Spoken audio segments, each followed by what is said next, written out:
What up, people? Welcome to the Next Level Sports Lounge. Today, we're going to talk a little bit about Brian Schottenheimer. Break a few things down because a lot of people don't like the fact that we hired Brian Schottenheimer as our new head coach. But I'm about to break a few things down. First of all, I wasn't all with hiring Brian Schottenheimer. I actually wanted Kellen Moore. Out of all people, I wanted Kellen Moore. Why did I want Kellen Moore? Because for one, Kellen Moore, when he was with us, when he was with the Cowboys, we led the league in offense. Even though I didn't like the play calling that he was doing, we led the league in offense. But he didn't run the ball enough. He didn't run any screens, running back screens. He didn't do no type of screens with the running back. Didn't run the ball enough. It was all about throwing. But at the same time, we led the league in offense. Number one. So when hiring Brian Schottenheimer, I was like, here we go again. Here we go again. But you have to look at Brian Schottenheimer's background. He's been a QB coach. He's been a wide receivers coach. He's been a tight ends coach. He's been an assistant. He's been an offensive coordinator. He came to us first as a consultant, just strictly as a consultant. And then he became the offensive coordinator, and he wasn't even calling the plays. Mike McCarthy was calling the plays. So I did a little digging and trying to see, did he actually run the ball like he said he's going to do in this at his previous teams. And looking at on what I found, like he was the Jets offensive coordinator. That's when he got his first offensive coordinator job with the Jets. Because at first he was under his dad, Martin Schottenheimer, in San Diego, where he was the quarterback coach. Kind of helped develop quarterbacks like what's his name? Phillip Rivers. Sorry, y'all. Phillip Rivers. He was a part of that coaching staff when they drafted Phillip Rivers. They had Drew Brees at quarterback, and they drafted Phillip Rivers. So, yeah, he was a part of that. And they had LT at running back. But he got his first offensive coordinator job with the Jets. And with the Jets, he had running backs like LT, LaDainian Thompson came to the Jets from San Diego. And he also had running backs like Sean Green, Thomas Jones, Joe McKnight, Leon Washington. And let's see, I kind of wrote it down here. Like 3 years of being an offensive coordinator with the Jets, he was in the top 10 in rushing. 1 year he was number 1. 1 year he's number 4. And 1 year he was number 9 in rushing yards. That's damn good. And LT was just with them 2 years. 2 years. The second year he was with them, he got hurt. He only had like 200 something rushing yards. But his first year with them, LT had like, I think 900 and something rushing yards. Let's see. I got it wrote down. Let's see. LT had, I think 956 rushing yards when he was with them. And then after that, you had running backs like Thomas Jones. You had, let's see. No, Thomas Jones was before LT. Yeah, Thomas Jones was before LT. So you had Thomas Jones running for over 1,000 yards. You had Sean Green 1 year running for over 1,000 yards. But before LT got there, they had Thomas Jones, they had Sean Green, they had Leon Washington. So with that cast of running backs, let's take LT out. So just with that cast of running backs, you got Thomas Jones, you got Sean Green, you got Joe McKnight, you got Leon Washington. And he still was running the ball. Because don't too many people know about Thomas Jones. We had his brother on our team at running back, Julius Jones. And Thomas Jones was drafted by the Bears. But You really didn't hear much about Thomas Jones. He had a few thousand yard rushing with the Bears, but yeah, you really didn't hear much about Thomas Jones. He's not a Hall of Fame running back. Basically, is what I'm saying. Sean Green is not a Hall of Fame running back. Basically, is what I'm saying. And he ran the ball. Brian Schottenheimer ran the ball by committee with those running backs.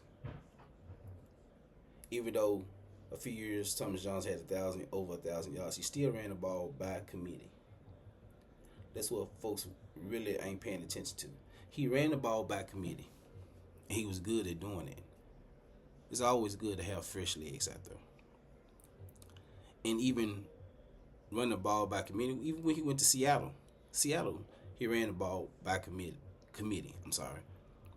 He had Chris Carson at running back, starting at running back. And he still ran the ball by committee. And still, they rushed for over 2,000 yards total. With DK Metcalf and Tyler Lockett both over 1,000 receiving yards. Russell Wilson having over 4,000 passing yards. 35 touchdowns. Now, with that running back committee, Russell Wilson did also run the ball. I think he had over 600 yards rushing, which I think is going to be a part of the Cowboys' offense too, because I think Dak going to run more this year than he has ever ran since his first year with us. Dak used to run, his first couple of years, he used to run a lot. But I think he's going to run a lot more this year. And this is going to help our run offense. And with adding George Pickett, and we have CeeDee Lamb, like, this team is going to be different. People are sleeping on Brian Schottenheimer. I was myself. But I'm glad to be able to come into this year not knowing what to expect from my team. But I've been loving the offseason so far. Practices, OTAs, and start practice next week, I think. No, on the 27th, if I'm not, somewhere up in there. So I'm anxious to see and watch and hear what I can about that. Shout out to Vach and Brown Broadus, who I'm going to be keeping my eye on. I watch them every day whenever they post anything. So, yeah, I think this season is going to be different. I think this season is going to be a whole lot different. Not just on the field. I think the culture is going to be different too. It's showing. And I think everybody's going to rally around Brian Schottenheimer and rally around each other and come together as a team, as a family, and we're going to get some things done. No, I'm not finna sit here and say I did on my live, when I went live on the NFC East roundtable, talking about the Cowboys going to the Super Bowl. I let my guy talk me into saying it. But to be honest with you, the Cowboys really need to get to the NFC Championship. If they can get to the NFC Championship, then we're talking. But the expectations of a Super Bowl, that's what we put on the Cowboys, because that's what we're used to doing. We're used to going to the Super Bowl. We're used to winning Super Bowls. So now, Dak being a quarterback, we expect more than what we've received, more than what we've seen, getting put out first round by teams that we shouldn't be even getting put out by. But we did the same thing with Tony Romo. And I was a Tony Romo fan. And I'm a Dak fan. But after 9 or 10 years, I'm like, are you going to get a better Dak? Or are you going to get the same Dak? Should we pay him this much money when he's been with us already for 9 to 10 years? So that was my mindset when it came to paying Dak. A lot of people are scared to start over with a quarterback, but sooner or later we're going to have to do that. Philadelphia did the same thing when they drafted Carson Wentz first round, first pick. He was in the MVP running before he got hurt. They went on and won the Super Bowl with Nick Foles. got rid of Carson Wentz. It's gonna be ugly. Yeah, a lot of people don't want to go back through those Vinny Testaverdes, Quincy Jones, Quincy Carter, Quincy Jones, Quincy Carter, Vinny Testaverde, Drew Bledsoe. They don't want to go back to those days. And quite frankly, I don't either. But I mean, it's going to change sooner or later. It's going to happen. It's going to happen. And I'm fine with that.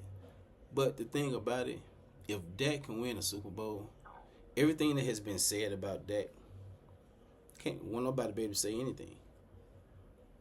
All the analysts, everybody, including myself, will have to shut up. Can't say nothing about Dak. He would have done something that hadn't been done in years. What, over 30 years? I ain't gonna say 30. Let's see. Yeah, over 30 years.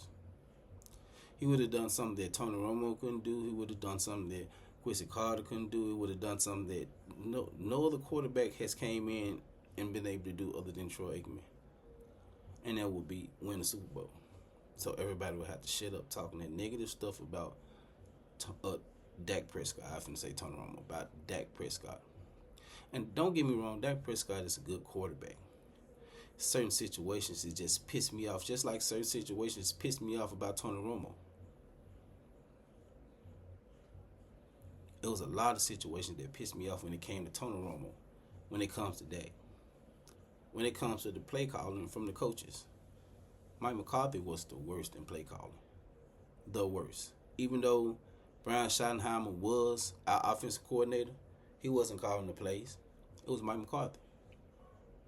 It was Mike McCarthy. And the plays were dull. They was plain Jane. Just completely just dull. Mike McCarthy would call run plays for Deuce Vaughn to run up the middle. Why? Why not try to get him to the outside? Why not run sweeps? Why not run screens? Why not? That's the thing that pissed me off when it came to Mike McCarthy. And a lot of times, you know what he's running when they line up as soon as they line up, you know what they're running. It was predictable, very predictable. It showed a lot, and it's crazy. But I think Brian Schottenheimer is going to bring a different element to the team, culture-wise, on the field. Like, he's going to, steal a lot of plays from other coaches. Copycat. That he's going to do.